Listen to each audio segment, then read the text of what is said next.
सब्बं सब्बठाने सुपतिष्ठितं शारीरिकधातु महाबोधि बुद्धरूपं सकलं सदा यस्य मूल्ये निसिन्नोव सब्बारी विजयं अक्का पत्तो सब्बन्युतं सत्था वंदे तं बोधिपादपं।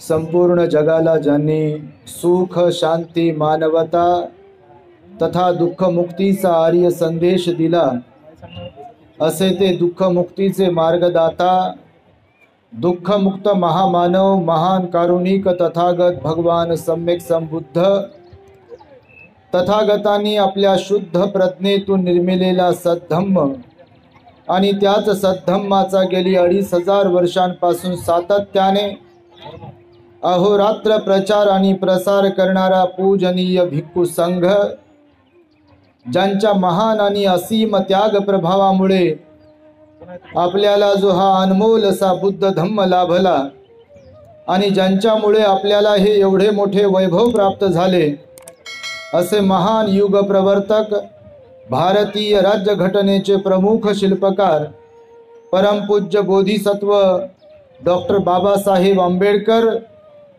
आणि सर्वच परिवर्तनवादी संत महापुरुषांच्या महान अशा विचारांना स्मरून आज या ठिकाणी आनंद बुद्ध विहार समिती गोरेगाव खुर्द तालुका जिल्हा अकोला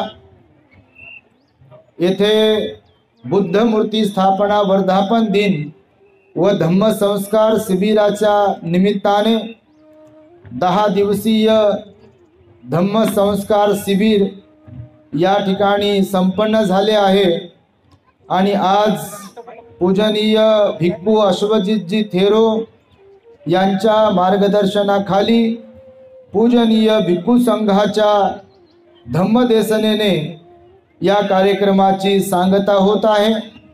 आता ज्यांनी आपल्याला सुंदर अशी धम्मदेसना देऊन उपकृत केले असे प्युरिटी ऑफ माइंडचे संचालक आमचे धम्मबंधू औरंगाबाद जिल्हा भिक्खू संघाचे सन्माननीय सचिव भिक्खू धम्मबोधीजी थेरो, त्याचप्रमाणे आम्हाला ज्यांनी इथे निमंत्रित केले असे धम्मोपासक अशोकराव तेलगोटे आणि सर्व समितीचे सन्माननीय पदाधिकारी आणि उपस्थित सर्व श्रद्धावान उपासक उपासिकांना। आता भंतेजींनी सांगितलं बघा, श्रद्धा येतरती ओघं, श्रद्धेने जर आपण धम्म ऐकला, श्रद्धेने जर धम्माचं आचरण केलं तर निश्चितपणे आपण दान पुण्य करू शकतो, शील पालन करू शकतो आणि मेडिटेशन अर्थात ध्यान करू शकतो। आणि जे लोक दान पुण्य करतात, जे लोक शील पालन करतात, जे लोक ध्यान करतात ते मुक्त अवस्थेच्या मार्गावरती मार्गक्रमण करतात, वाटचाल करतात, ते मनाची शांती प्राप्त करून घेऊ शकतात। असे एक उदाहरण मी यासाठी म्हणून तुम्हाला सांगतो आहे की मला एक कथा तुम्हाला सांगायची आहे, अत्यंत महत्त्वाची, मार्मिक, भगवान बुद्धांच्या काळामध्ये घडलेली। म्हणजे जीवन काय आहे, हे जे स्वैराचारी जीवन लोक जगत आहे, बेधुंद होऊन जे लोक जीवन जगत आहेत, साराला असार समजणारे जे लोक आहेत आणि असाराला सार समजून जीवन जगणारे जे लोक आहेत, जे दुःखाला सुख समजतात आणि सुखाला दुःख समजतात, त्या लोकांच्यासाठी म्हणून भगवंताच्या काळामध्ये घडलेली एक हकीकत कथा तुम्हाला, रठ्ठपालाची कथा मी सांगणार आहे। रठ्ठपाल माहिती आहे तुम्हाला? भगवान बुद्धांच्या काळामध्ये एक रठ्ठपाल नावाचा तरुण होता। एकदा असाच भिक्खू संघ बसला होता, खूप मोठा भिक्खू संघ। भगवान कधी कधी काही भिक्खूंची स्तुती करायचे, प्रशंसा करायचे, कौतुक करायचे सर्वांच्या समोर। त्यांच्यामध्ये काय सद्गुण आहेत ते इतरांना प्रेरणा द्यावेत म्हणून भगवान बुद्ध जाहीर करायचे त्यांच्यातले सद्गुण। तर रठ्ठपाल पण भंतेजी बनले होते, बाकीचे पण भिक्खू बसलेले होते। तर भगवान साऱ्या भिक्खू संघाला उद्देशून म्हणाले, भिक्खूंनो, माझ्या भिक्खू संघामध्ये श्रद्धेने प्रवर्जित होणाऱ्या भिक्खूंमध्ये जर अग्र कोण असेल, लक्षपूर्वक ऐका, माझ्या या एवढ्या मोठ्या भिक्खू संघामध्ये श्रद्धेने प्रवर्जित होणारे जर कोणी भिक्खू असतील, त्यामध्ये अग्र जर कोण असतील, तर ते म्हणजे भिक्खू रठ्ठपाल. मग भगवंताने त्यांची कथा सांगितली रठ्ठपालाची. रठ्ठपाल तिथे हजर होते. कुरु प्रदेशामध्ये, मला वाटतं कुरु प्रदेश म्हणजे आताचा हरियाणा, कुरु प्रदेश, तिथे थुल्लकोठीत नावाचं एक गाव होतं त्या काळामध्ये. भगवंताने सत्तीपठ्ठान सुत्ताचा उपदेश त्या कुरु देशामध्ये, कुरु प्रदेशामध्ये केलेला आहे. हरियाणाला गोयंका गुरुजींचं सेंटर आहे तिथे. आताही भगवान बुद्ध तिथे राहत होते. त्या गावातील थुल्लकोठीत नावाच्या गावातील एक सावकार होता आणि त्या सावकाराला एकुलता एक मुलगा होता ज्याचं नाव राष्ट्रपाल होतं. तो राष्ट्रपाल तरुण झाला, त्याचे लग्न लावून दिले त्याच्या आई वडिलाने. खूप मोठी श्रीमंती, धन दौलत, पैसे, सोनं चांदी सर्व काही त्याच्याकडे होत. भगवान बुद्ध त्या राज उद्यानामध्ये राहत असताना गावातील काही लोक राष्ट्रपालासह भगवंताच्या दर्शनासाठी गेले. एक दिवस लोक दर्शनासाठी गेल्यानंतर भगवंताला त्यांनी अभिवादन केला आणि अभिवादन करून लोक बसले. भगवंतांनी त्यांना उपदेश दिला, उपदेश केला. उपदेश केल्यानंतर लोक निघून गेले.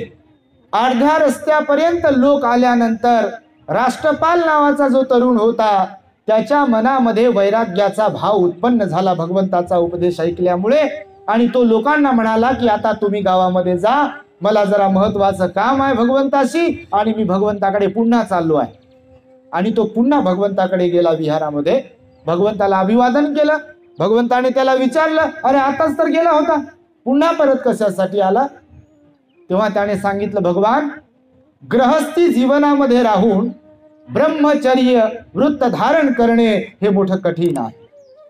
गृहस्थ जीवनामध्ये राहून त्रिरत्नांवर श्रद्धा ठेवणे हे मोठं कठीण आहे. गृहस्थी जीवनामध्ये राहून शील सदाचाराचं पालन करणे मोठं कठीण आहे. वाणीवर संयम ठेवणं मोठं कठीण आहे. मनाचा संयम ठेवणं मोठं कठीण आहे. आणि या शरीरावर संयम ठेवणं मोठं कठीण आहे. भगवान, गृहस्थी जीवन खूप अवघड आहे.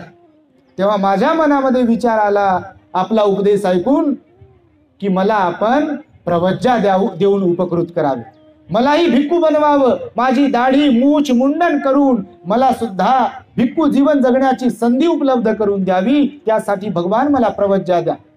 भगवंताला तो विनंती करतो दुसऱ्यांदा तिसऱ्यांदा.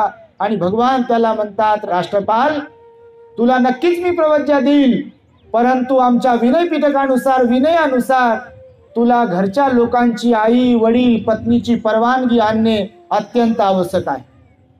घरच्या लोकांशी परवानगी असेल तर नक्कीच मी तुला भिक्खूची दीक्षा देईल. तो म्हणाला, ठीक आहे भगवान, मी परवानगी घेऊन येतो. आणि तो घरी जातो. घरी जातो आणि घरच्यांना विनंती करतो, आई वडील आणि बायको असते त्याची, की मला भिक्खू बनायचं आहे. असं म्हटल्यानंतर ते घरचे आई वडील आणि त्याची पत्नी सर्व आश्चर्यचकित होतात. या तारुण्यामध्ये आणि एवढ्या पत्नी असताना, सुंदर एवढं धन दौलत असताना तू भिक्खू बनतो म्हणतोय, तुझ्या डोक्यावर तर परिणाम नाही झाला? असं काय सांगितलं भगवान बुद्धाला तुला की तुला भिक्खू बनावं असं वाटतं? तो म्हणाला, मला काही माहिती नाही आहे, परंतु मला आता गृहस्थी जीवनामध्ये राहायचं नाही आहे. माझी श्रद्धा निर्माण झाली आहे भगवान बुद्धांवरती आणि मला भिक्खू जीवन जगायचं आहे. हट्ट धरतो तो. आई वडील म्हणतात, आम्ही तुला परवानगी देऊ शकत नाही. आई वडील जेव्हा म्हणतात परवानगी देऊ शकत नाही, तेव्हा तो घराच्या बाहेर रेतीवर, मातीवर असा बसतो. 7 दिवसांपर्यंत तो तटस्थ असतो. मौन धारण केलेलं, ना अन्न घेतलं ना पाणी घेतलं त्याने. आई वडील समजूत घालण्याचा त्याला प्रयत्न करतात. सर्व नातेवाईक येतात, त्याला समजूत घालण्याचा प्रयत्न करतात.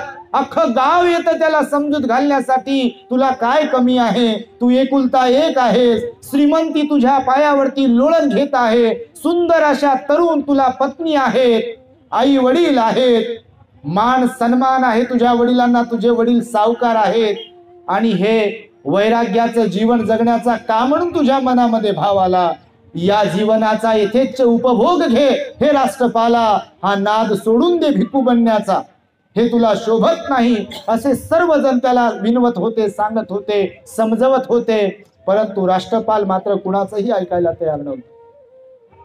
आई वडील परेशान झाले, त्याच्या मित्रांकडे गेले आणि त्याच्या मित्रांना आई वडिलांनी त्याच्या विनंती केली की आता तुम्ही तरी समजून सांगा आमच्या मुलाला की भिक्खू बनू नको, हा नाद सोडून दे. त्याचे मित्र येतात, त्याची समजूत घालण्याचा प्रयत्न करतात. राष्ट्रपाल त्यांनाही सांगतो की इथे जो मी बसलो आहे, एक तर इथे बसूनच मला मरण येईल, नाही तर आई वडिलांनी जर परवानगी दिली तर मी भिक्खू बनेल. माझ्या समोर दोनच पर्याय आहेत. या दोन पर्यायांपैकी माझ्या घरच्या लोकांना जो कोणता पर्याय निवडायचा असेल त्यांनी तो निवडावा. मी मात्र माझ्या विचारांवर, माझ्या मतावर ठाम आहे. त्याचे मित्र हतबल होतात. आई वडिलांचीच समजून घालण्याचा मग ते मित्र प्रयत्न करतात की पहा, 7 दिवस झाले आणि अन्न पाणी घेतलं नाही आहे, अजून काही दिवस जर असाच तो बसून राहिला उन्हामध्ये अन्न पाण्याशिवाय तर तो मरल, मृत्यू येईल त्याला. आणि जर मृत्यू येईल तर तो तुमचा प्रिय पुत्र तुम्हाला दिसणार नाही, बोलणार नाही. पण याच्या उलट जर तुम्ही त्याला भिक्खू बनण्याची परवानगी दिली तर तो जिवंत तरी राहील, कधीतरी तुम्हाला दिसेल, तुम्हाला तो भेटेल, कधीतरी तुम्हाला तो दर्शन देईल. आई वडील त्याच्या मित्रांना म्हणतात की ठीक आहे, मग जर दीक्षा घेतल्यावर भिक्खू बनल्यावर कधीतरी आम्हाला तो दर्शन देणार असेल, कधीतरी आम्हाला भेटायला येणार असेल तर या अटीवर आम्ही त्याला परवानगी द्यायला तयार आहोत. आणि जेव्हा मग त्या राष्ट्रपालाला मित्रांनी अशा प्रकारचं सांगितलं की आई वडिलांनी परवानगी दिली आहे, तो लगेच आनंदाने उठून उभा राहिला आणि तडक विहारात गेला आणि भगवंताच्या समोर बसून गुडघ्यावरती भगवंताला म्हणाला, भगवान, आई वडिलांची, पत्नीची, सर्वांची परवानगी घेऊन आलोय, आता मला आपण भिक्खूची दीक्षा द्या. भगवान साधू साधू साधू म्हणतात, यही भिक्खवे म्हणून त्याला भिक्खूची दीक्षा आणि उपसंपदा देतात. तो भिक्खू बनतो. भगवान त्याच गावात असतात, राज उद्यानामध्ये थांबलेले. काही दिवस त्या राज उद्यानात थांबतात आणि नंतर भगवान बुद्ध भिक्खू संघासह श्रावस्तीला निघून जातात. श्रावस्तीला निघून गेल्यानंतर मग हा राष्ट्रपाल जो असतो तो भंतीजी बनला असतो, रठ्ठपाल. मग हा अल्प काळामध्ये याची त्रिरत्नांवर श्रद्धा असल्यामुळे, हा ध्यानी बनल्यामुळे लगेचच अरहंत पदाला पोहोचतो. निर्वाण पदाचा साक्षात्कार त्याला होतो. निर्विकार मनाची अवस्था, शांत मनाची अवस्था त्याला प्राप्त होते. भगवान म्हणाले, निब्बानं परमं सुख. या मानवी जीवनामध्ये सर्वात मोठं, सर्वश्रेष्ठ, सर्वोत्तम असं जर कोणतं सुख असेल तर निर्वाणाचं ते सुख आहे. आणि ते निर्वाणाचं सुख प्राप्त करण्यासाठी हा मानवी जन्म आपण सार्थकी लावला पाहिजे. त्यासाठी म्हणून दान, पुण्य, शील पालन आणि ध्यान हा मार्ग भगवंतांनी सांगितलेला आहे. राष्ट्रपाल भिक्खू बनला, अरहंत बनला. अरहंत बनल्यानंतर काही दिवस झाले आणि त्याच्या मनामध्ये स्मरण आलं आपल्या आई वडिलांचं की आई वडिलांना आपण वचन दिलं होतं, मी भिक्खू झाल्यानंतर एखाद वेळेस का होईना आपल्याला भेटायला येईल. भगवंताकडे गेला, भगवंताला अभिवादन करून भगवंताची परवानगी घेण्यासाठी म्हणाला तो, भगवान, मी आता माझ्या थुल्लकोठीत गावामध्ये जाऊ शकतो का? भगवंतानं त्याची मानसिकता चेक केली. अरहंत असल्यामुळे काही शंका नव्हती. भगवंताने परवानगी दिली. भिक्षाटन करत करत तो थुल्लकोठीत गावामध्ये पोहोचला.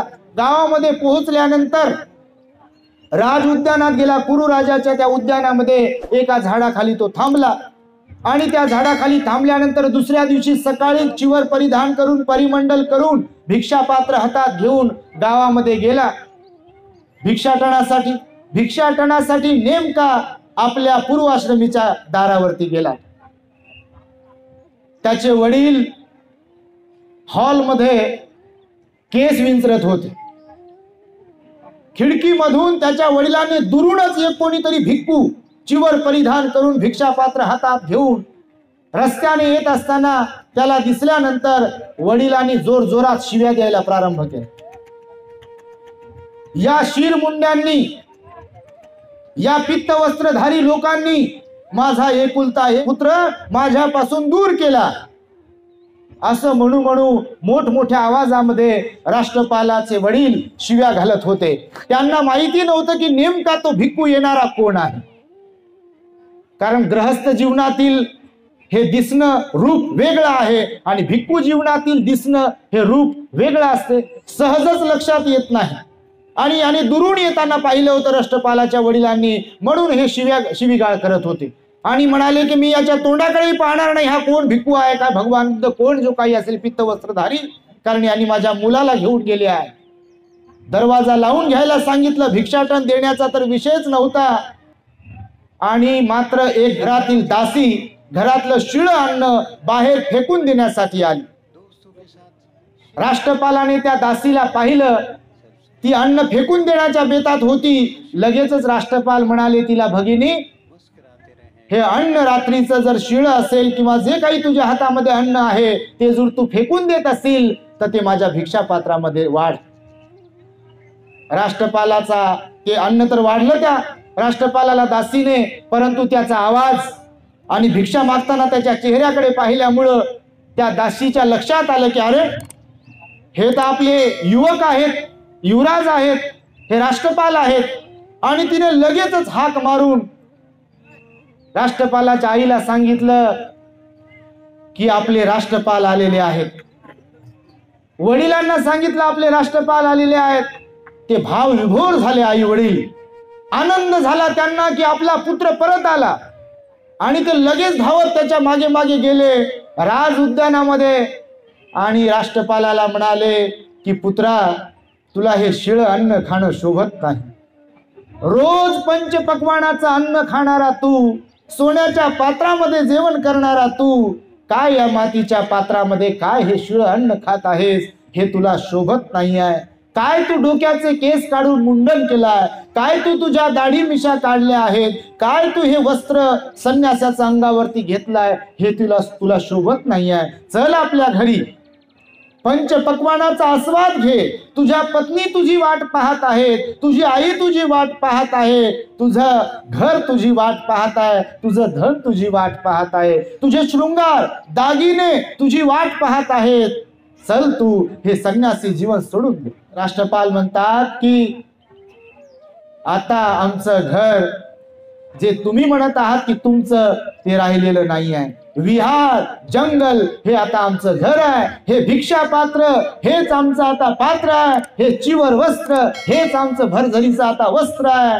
आणि सील सदाचार हेच आमचा दागिना आहे, तेच आमचे अलंकार आहे. त्यानेच आम्ही शोभून दिसतो. तुमच्या या अलंकाराने, सोन्याच्या चांदीच्या अलंकाराने कोणी शोभून दिसत नाही. माणूस जर शोभून कशाने दिसतो तर तो सील सदाचाराच्या अलंकाराने. अशा प्रकारे त्यांना, आपल्या वडिलांना त्यांनी थोडक्यात उपदेश केला. आणि आजचं माझं भोजन झालंय, तुम्ही मला काही आग्रह करू नका, असं राष्ट्रपालाने आपल्या वडिलांना सांगितल्यानंतर त्याचे वडील म्हणतात की म्हणते ठीक आहे, आज तुम्ही भोजन घेतलाय, उद्या जर तुम्ही कधी आमच्याकडे भोजनाला याल तर आम्हाला तुम्ही उपकृत कराल अशी अपेक्षा आहे. तेव्हा ते म्हणाले ठीक आहे, साधू साधू म्हणून मग दुसऱ्या दिवशी भोजनासाठी म्हणून जातात. मग आता भोजनासाठी जर जायचं आहे, बोलवलाय, निमंत्रित केलाय तर घरामध्ये जावं लागेल. जर कोणी निमंत्रित केलं नाही तर भिक्षाटन करावं लागेल बाहेरूनच. पण भोजनदानासाठी बोलवलाय म्हणून घरामध्ये जावं लागणार होतं राष्ट्रपालाला. मग राष्ट्रपाल गेले दुसऱ्या दिवशी घरी, चिवर परिधान करून भिक्षापात्र घेऊन. आणि यांना वाटलं मग आता आपण थोडंसं डोकं लढवलं पाहिजे, यांना पुन्हा मोहपाशामध्ये पाळून घरीच थांबवण्यासाठी. मग त्यांनी जे काही धन होतं घरामध्ये, सोनं चांदी माणिक मोती हिरे, ते सर्व एका ठिकाणी जमा केले आणि त्याच्यावरती कपडा अंथरला. स्त्रियांना शृंगारित होण्यासाठी सांगितलं त्याच्या पत्नीला.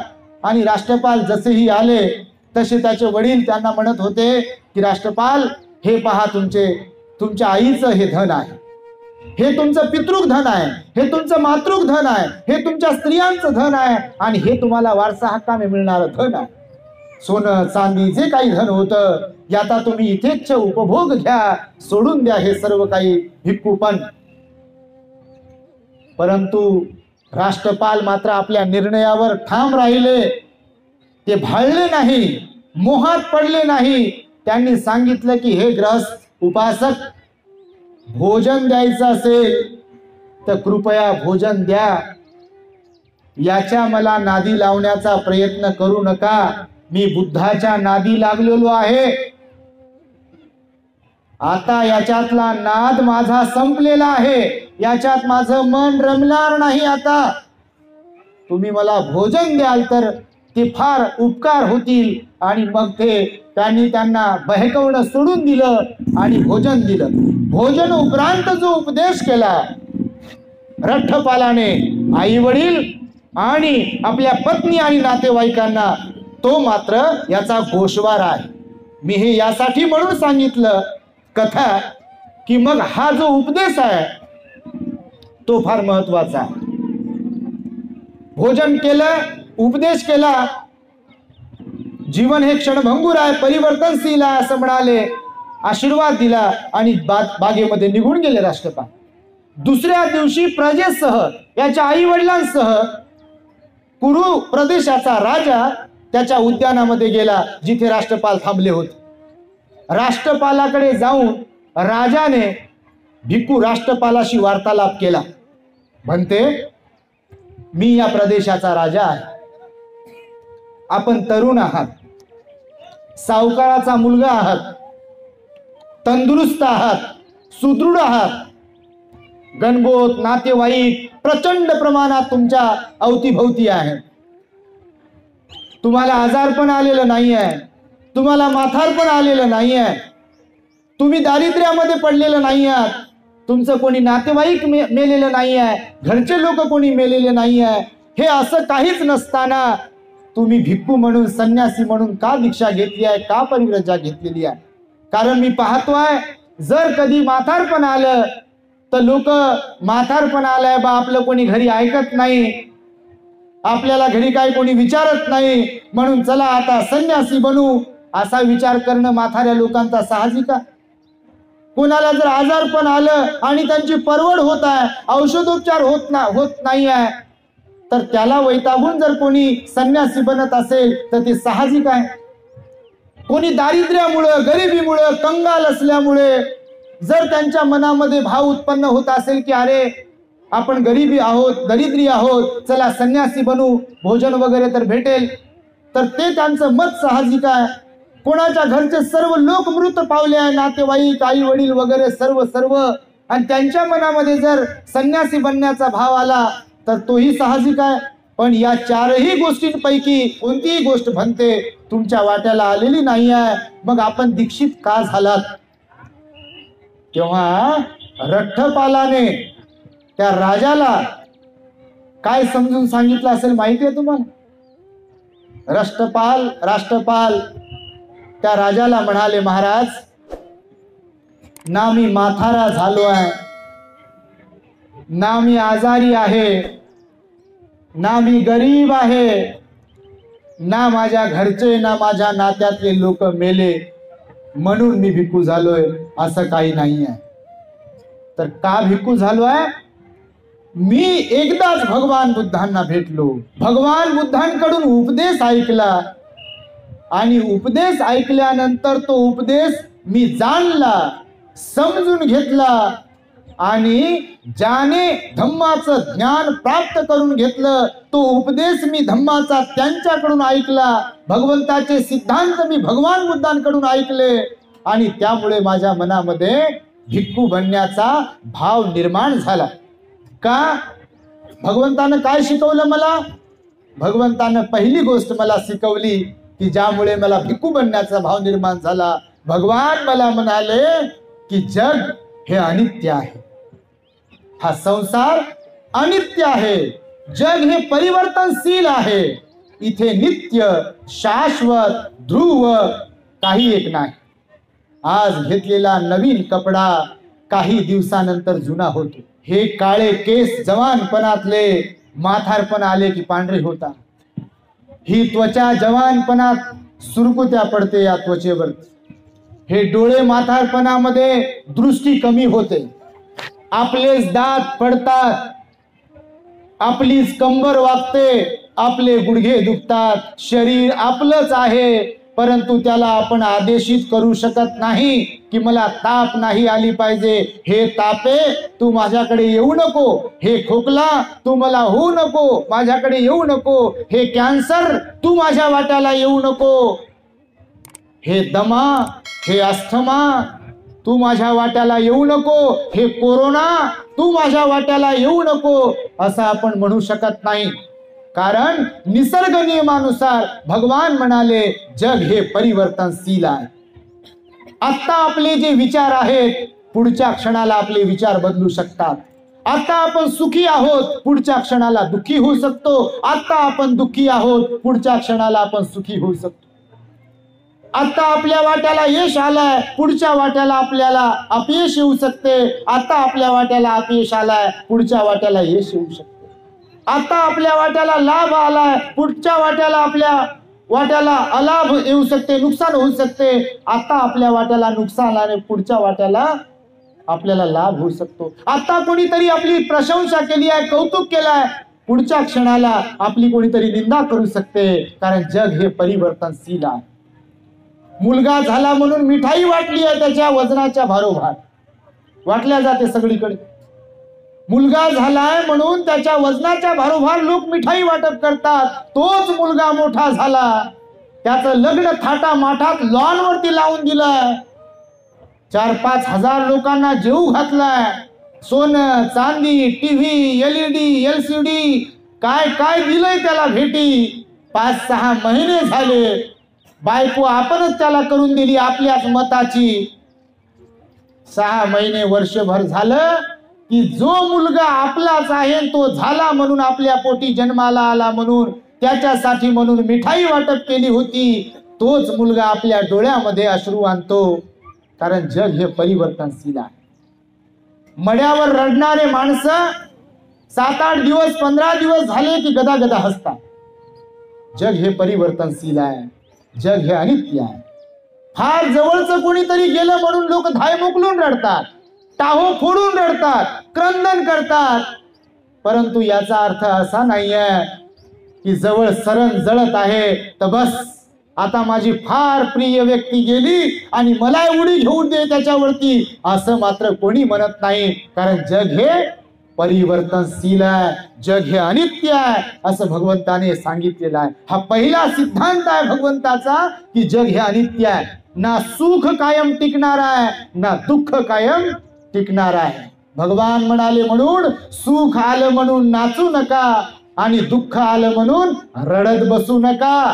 कारण दुःखही न टिकणार आहे आणि सुखही न टिकणार आहे. आणि म्हणून पहिला सिद्धांत भगवंताने सांगितला की जग हे अनित्य आहे, परिवर्तनशील आहे. महाराज, हा सिद्धांत भगवंताचा मी ऐकला भगवंताकडून, म्हणून माझ्या मनामध्ये वैराग्य भाव निर्माण झाला, भिक्खू बनण्याचा भाव निर्माण झाला.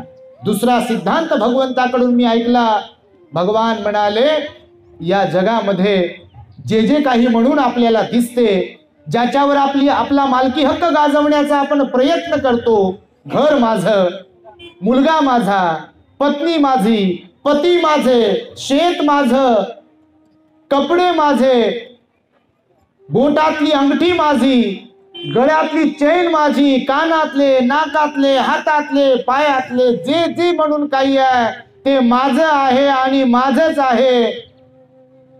ज्याच्यावर म्हणून जिवंतपणी आपण मालकी हक्क गाजवतो, तर भगवान म्हणाले याच्यापैकी आपलं काहीच नाही आहे. आपलं ज्याला म्हणतो हे शरीरच आपलं नाही आहे, ही 3.5 हाताची कायाच आपली नाही आहे, तर हे बाह्य गोष्टी तर आपल्या कशा होती. आज जे धन आपल्याकडे आहे, आपलं बटन दबलं की धन इथेच राहते, जावं लागते आपल्याला. ज्या धनाला कवटाळून बसतो, ज्या घराला कवटाळून बसतो, ज्या मुलांना कवटाळून बसतो, ज्या परिवाराला कवटाळून बसतो, ज्या शेतीला कवटाळून बसतो, ज्या आपल्या वस्तूंना आपण कवटाळून बसतो, त्या सगळ्या वस्तू, धन, दौलत, मुलं, बाळ, बायको, नवरा हे सर्व इथे राहतात, जावं लागतं ते आपल्याला. आएगा सो जाएगा राजा रंग फकीर असं म्हटलेलं आहे संतांनी. कबीर म्हणतात सर्वच लोक जाणारे आहेत, सर्व लोक जाणारे आहेत, एक उदाहरण सांगितलं आहे स्मशानामधल्या राखेचं. भिकाऱ्याची ही राख तशीच आहे आणि श्रीमंताची पण राख तशीच आहे. तरी सुद्धा जिवंतपणामध्ये जीवनभर माणसांना या जीवनाचं महत्व कळत नाही की आपली राखच होणार आहे. आपण गेल्यानंतर आंघोळीला लोकांना नेण्याच्या पूर्वी तुम्ही पहा, कधी कुणाच्या अंत्यसंस्काराला गेले असाल तर आम्ही नेहमीच अंत्यसंस्काराला जातो.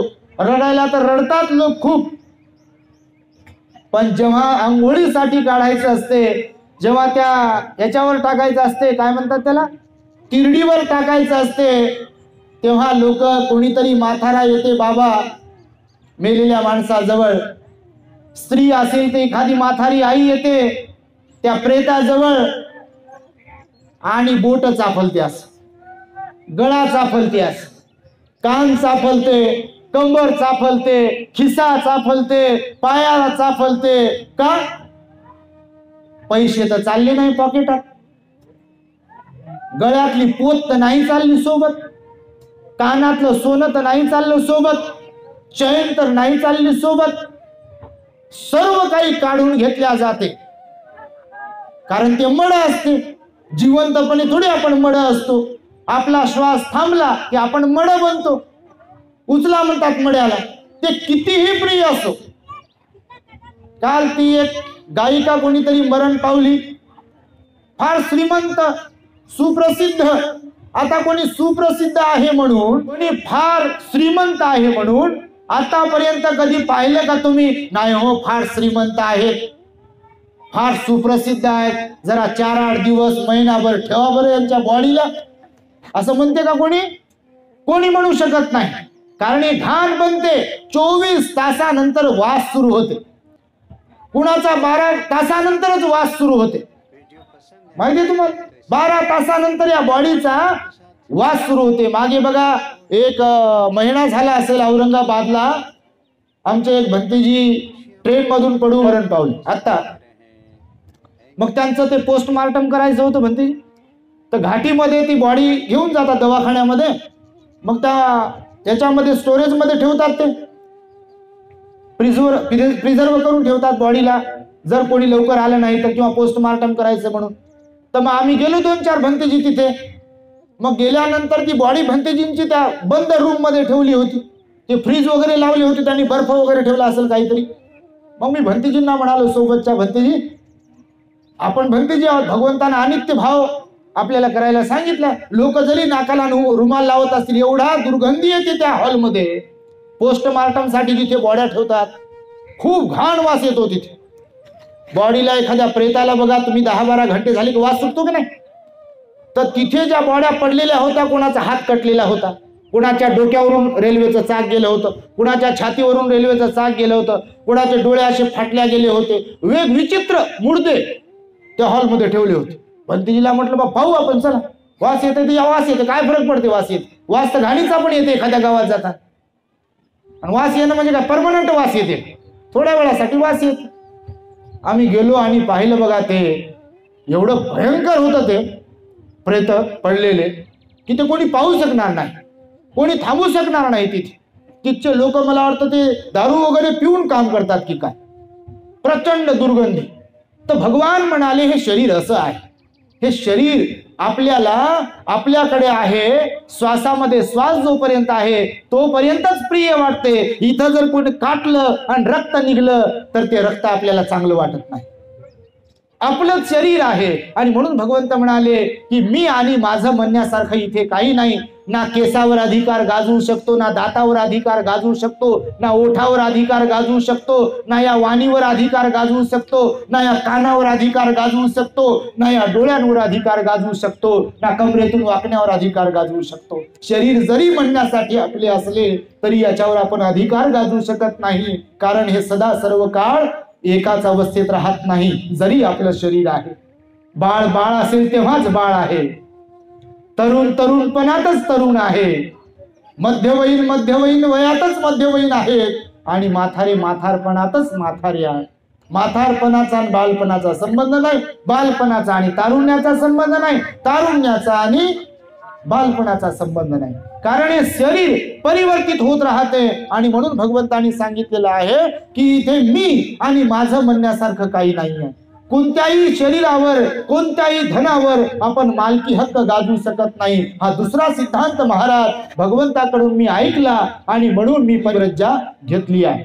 तिसरा सिद्धांत सांगताना भंते रठ्ठपाल राजाला म्हणाले, महाराज इथे हे जे जग संसार दिसते याला चालवणारा, याचा संरक्षक असा म्हणून कोणी नाही.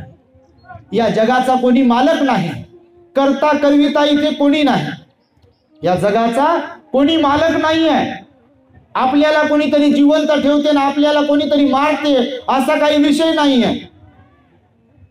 जन्माला घालणारा कोणीतरी आहे, मारणारा कोणीतरी आहे असा काही विषय नाही आहे. माणसांना जन्माला घालणारा कोणीतरी आहे असं जर म्हणा तर बलात्कार करणारे, चोऱ्या करणारे, हिंसा करणारे, आईला मारणारे, बापाला मारणारे, भावाच्या डोक्यात कुऱ्हाड घालणारे, बहिणीला शब्दाने न बोलणारे, मरेपर्यंत हे माणसं कोणी तयार केले. हा तयार करणारा जर मग कोणीतरी असेल तर तो पण तसाच आहे. मग हे वाईट माणसं तयार का केले? हे जे एकुलते एक मुलं जातात कोणाकोणाचे, तर तो तयार करणारा त्याच्यात करुणा नाही आहे. मग त्याच्यामध्ये जर करुणा नाही आहे, त्याच्यामध्ये जर दया नाही आहे, त्याच्यामध्ये जर माणुसकी नाही आहे, तर तो असा कसा आहे? आणि म्हणून भगवान म्हणाले महाराज की या जगाचा करता करविता, जन्माला घालणारा, या जगाला सांभाळणारा, चालवणारा असा कोणी नाही आहे असं भगवंताने सांगितलेलं आहे. चौथी, आणि म्हणून मी भिक्खू बनलो आहे. चौथी गोष्ट आणि शेवटची गोष्ट त्या राजाला भंते रठ्ठपालाने सांगितली की महाराज भगवान म्हणाले जगात दुःख आहे. जगातली प्रत्येक व्यक्ती दुःखी आहे. प्रत्येक व्यक्ती, फक्त दुःखाचा प्रकार आणि दुःखाचं प्रमाण प्रत्येकाचं वेगवेगळं आहे. कोणी पोरीमुळे परेशान आहे तर कोणी पोरामुळे परेशान आहे.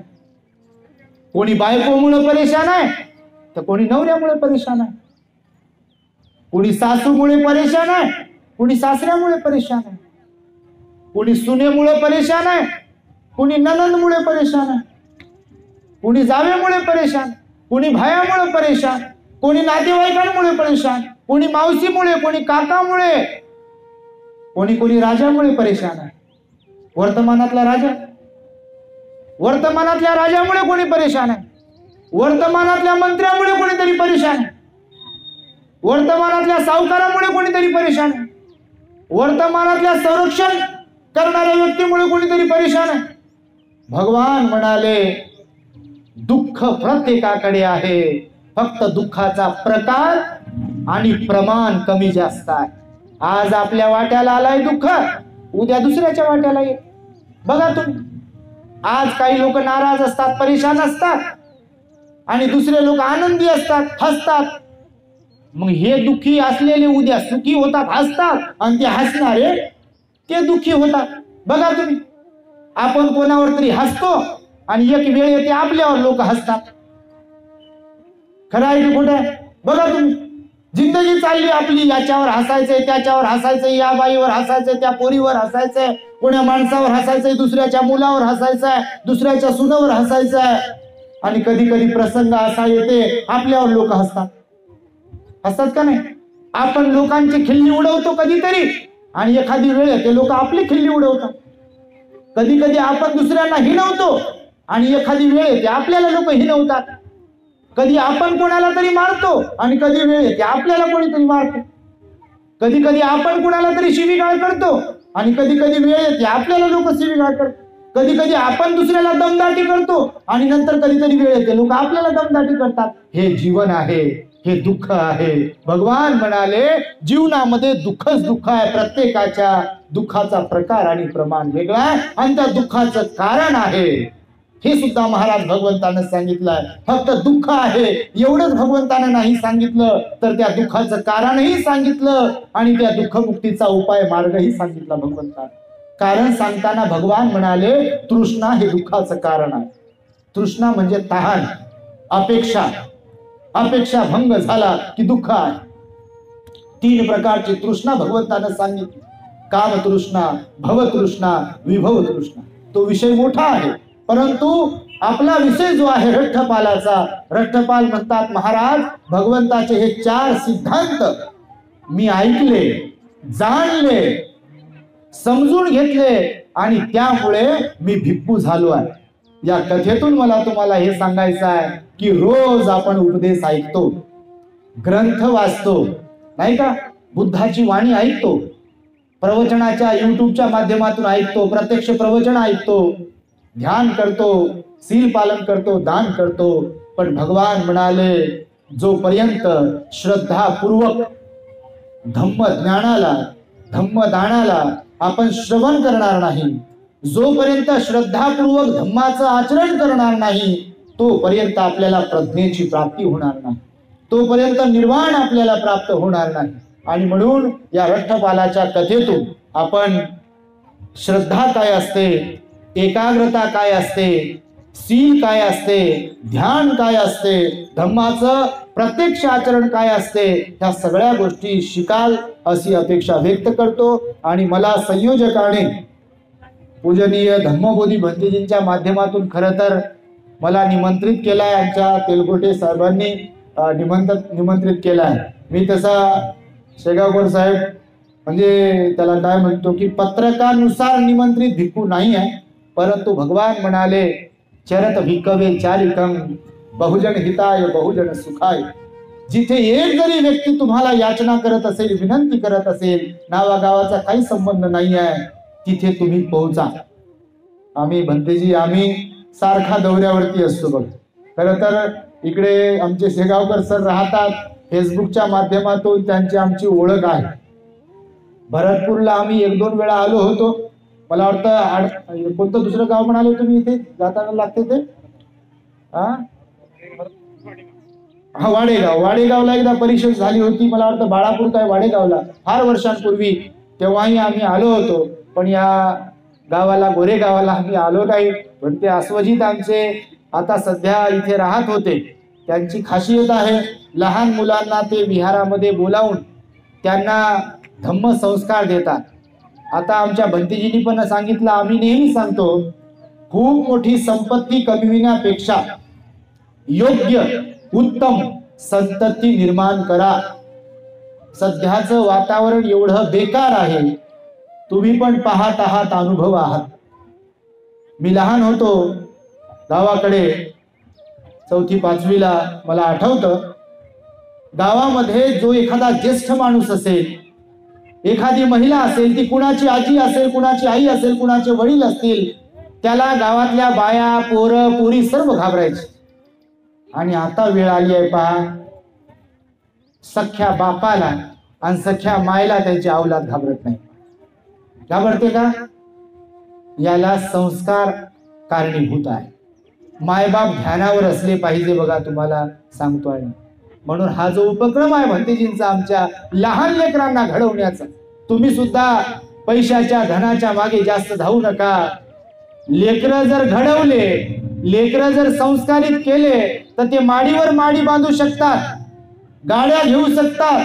पण औलाद एकदा जर कधी बिघडली तर तुम्हीच जमा केलेल्या धनातून, दौलतीतून, घरातून तुम्हाला ते हाकलून लावू शकता, जर त्यांना घडवलं नाही तर. आणि म्हणून मी सांगतोय तुम्हाला, तुम्ही मायबाप आहात, लेकरांना घडवा. आमच्या भंतेजींचा खूप चांगला उपक्रम आहे.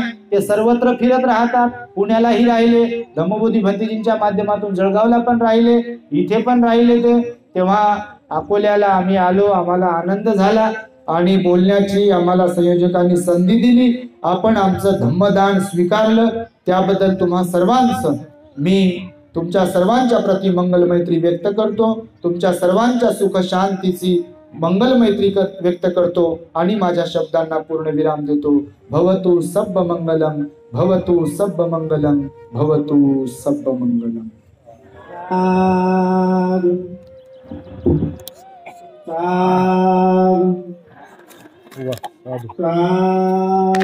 हा विषय रेकॉर्ड झाला नव्हता कधी, आता आणखी किती बोलू शकता तुम्ही? आता सोबत